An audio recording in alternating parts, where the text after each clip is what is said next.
the leadership of the church, led by Reverend Obwaka and the clergy who is here. My name is Sifuna. I am the Senator of Nairobi, and I have come here in my capacity as a friend of the family. I'll give you a brief story, then you'll understand. There's a gentleman in this family called Jackson. Can stand up there.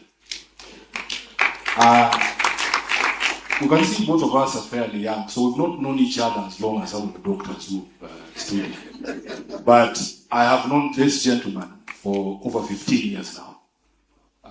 He has taken care of all my vehicles. From the first Mazda Ndio that I bought, he's the one who's taken care of it. And now he takes care of my vehicle, my wife's vehicle, my sister's vehicles, my brother's vehicles, my office vehicles, all the vehicles. He's a good man. You can see it, Jackson. And I keep telling people that in this city, relationships are more important than money.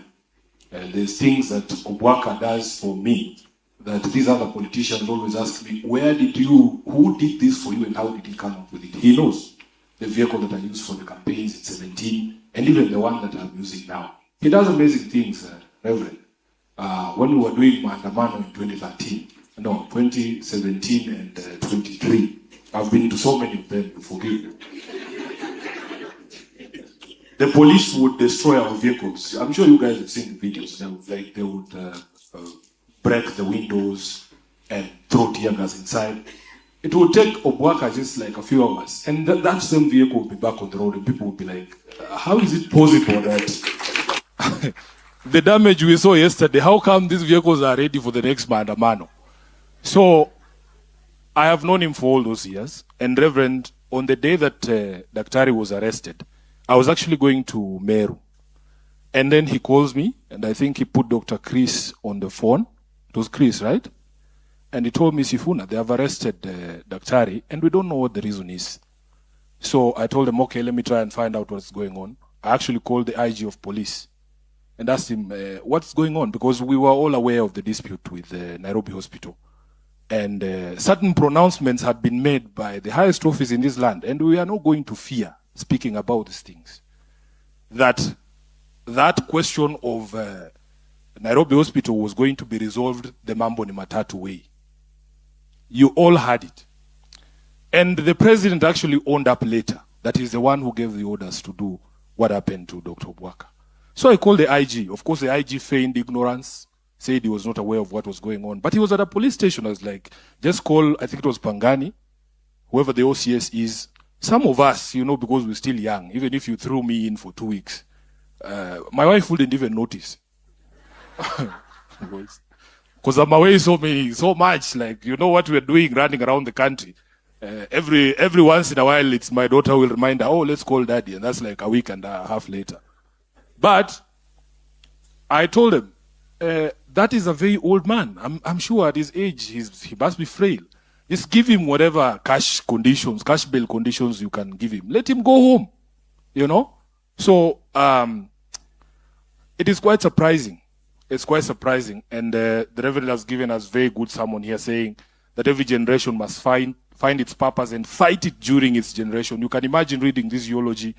In 1982, when Dr. Obwaka is getting his master's, Sifuna is being born, So they have a fight of their generation. We have ours. And I want to assure this church, it's not as if we don't hear the call of our own generation for the things that we need to do for this country to stop some of the things that Dr. Obwaka had to go through after all this life of service that he served in this country.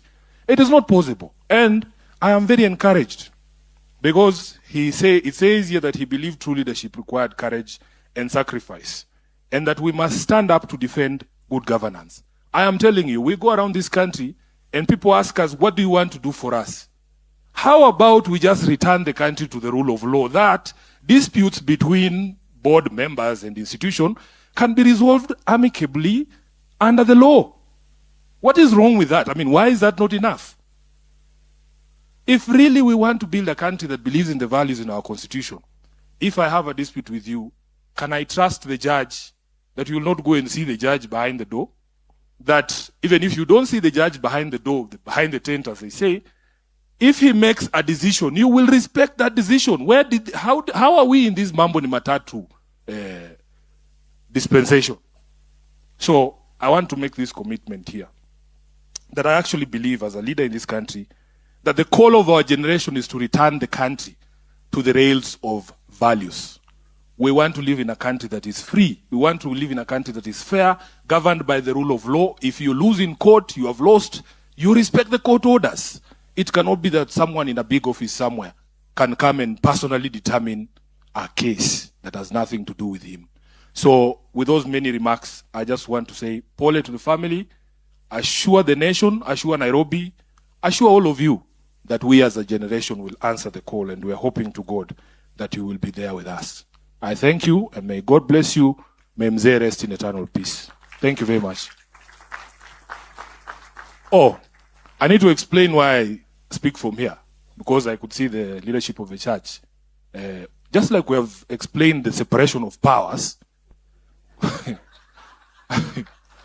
we must respect the separation of church and state. And as a politician, you know those old men who went up there, they have what we call an old man pass.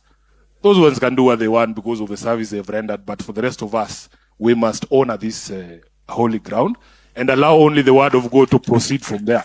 So that's the reason why I always insist on doing it from here, and I hope you will understand. Asanteni sana na Mungu awabariki.